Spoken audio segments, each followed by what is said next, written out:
तो बच्चों आज हम पढ़ेंगे कक्षा 10 के इंग्लिश के जो पहला चैप्टर है जिसका नाम है अ लेटर टू गॉड। उसके कुछ इंपॉर्टेंट क्वेश्चंस पढ़ेंगे जो एग्ज़ाम में अक्सर पूछे जाते हैं। तो चलिए स्टार्ट करते हैं। तो पहला क्वेश्चन है what did Lencho hope for. तो क्वेश्चन क्या कह रहा है कि लेंचो ने किस चीज़ की उम्मीद की। देखो व्हाट और फॉर जब ये साथ मिलते हैं फॉर व्हाट बनता है फॉरवर्ड। तो फॉरवर्ड का मतलब होता है किस चीज़ के लिए। ये स्टाइल होती है लिखने की, फॉर को हम लास्ट में लिख देते हैं लेकिन इसको हम पढ़ेंगे फॉर व्हाट। तो for what did Lencho hope. तो लेंचो ने किस चीज़ की उम्मीद की, वो क्या था जो लेंचो चाहता था, मतलब वो कौन सी चीज़ थी जिसे लेंचो आशा करता था। ठीक है, तो आंसर है कि Lencho hoped for a rain shower for his crop field. तो बात यही थी कि उसको उम्मीद थी, वो चाहता था कि बारिश हो। रेन शावर का मतलब बारिश, तो उसने बारिश की उम्मीद की फॉर हिज क्रॉप फील्ड, अपने क्रॉप फील्ड के लिए। क्रॉप फील्ड का मतलब अपने जो है खेत के लिए, उसके खेत में उसकी फसल थी तो अपने फसल के लिए वो चाहता था कि एक बढ़िया बारिश हो जिससे उसकी फसल अच्छी हो जाए। तो ये हो गया पहला क्वेश्चन। अब दूसरा क्वेश्चन देख लेते हैं। दूसरा क्वेश्चन बोल रहा है व्हाई डिड लेंचो से the rain drops were like new coins. तो लेंचो ने क्यों कहा, वाई माने क्यों।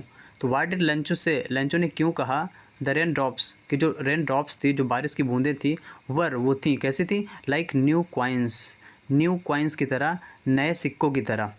तो लेंचो ने क्या कहा था कि ये जो बारिश की बूंदें हैं ना, ये बिल्कुल सिक्कों की तरह हैं, बिल्कुल नए नए सिक्कों की तरह हैं। अच्छा क्यों कहा था ऐसा, देखो तो आंसर क्या कह रहा है। After the rain shower everything was going as per Lencho's plan and he had immense confidence that his harvest would yield substantial profits।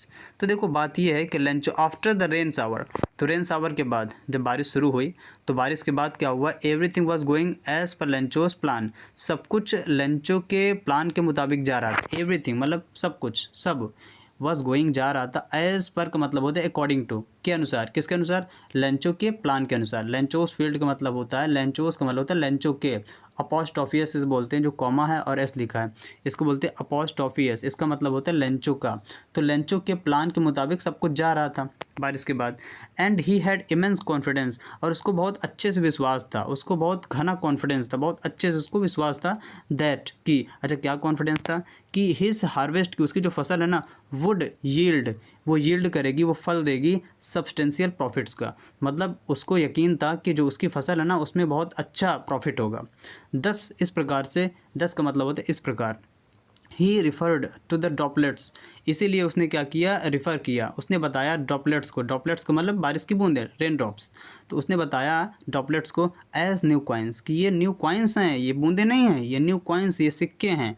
The larger once, जो बड़ी बड़ी बूंदें थी उसको उसने कंपैरिजन किया, उसका कंपैरिजन किया 10 पेसोस के साथ। यहाँ पर लिखा the larger ones being equivalent to 10 pesos. तो बड़ी बड़ी जो बूंदें थी उसको उसने इक्विवेलेंट दिखाया, उसने इक्वल दिखाया, बराबर दिखाया 10 पेसोस के। 10 पेसोस का मतलब 10 रुपये, ऐसा मान लो। पेसोस जो है मतलब जहाँ का लेंचो है यहाँ, या फिर जहाँ की कहानी है वहाँ के जो करेंसी होती है उसको पेसोस बोलते हैं, जैसे इंडिया में रुपीज़ बोलते हैं।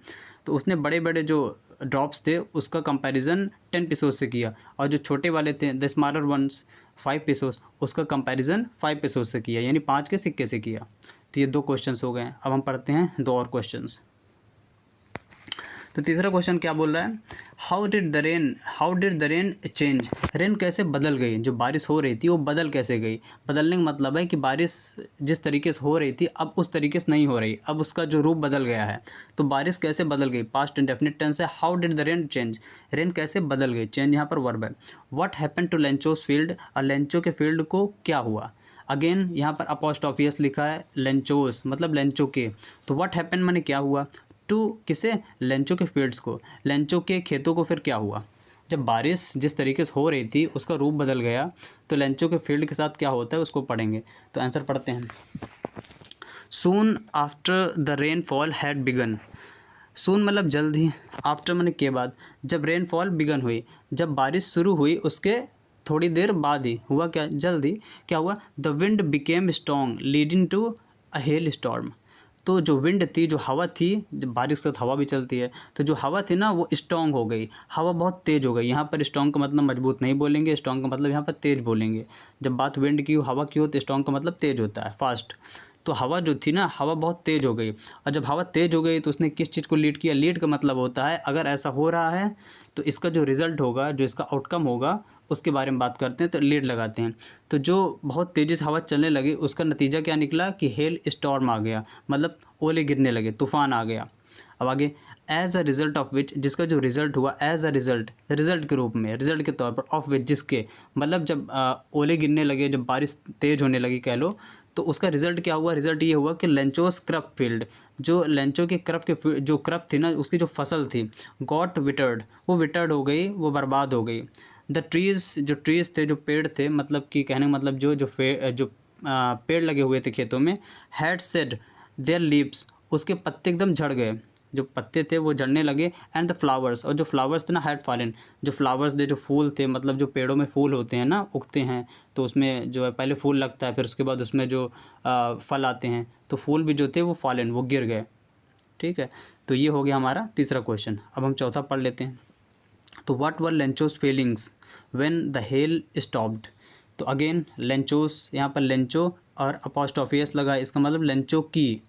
तो व्हाट माने क्या, वर माने थी, लेंचोस फीलिंग्स, लेंचो की फीलिंग्स क्या थी, मतलब उसकी भावनाएं अब कैसी थी। व्हेन माने जब, द हेल स्टॉप्ड, जब हेल स्टॉप हो गया, हेल का मतलब जो ओले गिर रहे थे, जब वो रुक गए, जब वो थम गए, तब लेंचो किस तरीके से फील कर रहा था, उसकी जो भावनाएं थी वो कैसे थी। तो आंसर पढ़ते हैं। Lencho was extremely disheartened and his soul was filled with immense sadness. Lencho क्या था, एक्सट्रीमली डिसहार्टेंड था, मतलब वो बहुत दुखी हो गया था। डिसहार्टेंड का मतलब बहुत ज़्यादा दुखी हो गया था। एक्सट्रीमली का मतलब होता है बहुत अधिक, बहुत ज़्यादा। डिसहार्टेंड हो गया था, बहुत दुखी हो गया था। एंड हिज सोल, और उसकी आत्मा, was filled with immense sadness, और उसकी आत्मा बिल्कुल इमेंस का मतलब बहुत ज़्यादा सैडनेस से, बहुत ज़्यादा दुख से भर गई थी, सौरों से, बहुत ज़्यादा दुखी हो गया था, और उसकी आत्मा बिल्कुल दुखित हो गई थी, बहुत दुखों से भर गई थी। तो ये था हमारा चौथा क्वेश्चन। आई होप आपको ये सब समझ में आया होगा, मतलब जो क्वेश्चंस थे चारों इंपॉर्टेंट क्वेश्चंस थे, और आपको अगर ये चारों क्वेश्चन समझ में आ गया हो तो मैं दूसरे क्वेश्चन भी आपको बताऊँगा, और इस तरीके से आपकी तैयारी बढ़िया हो जाएगी। Thank you.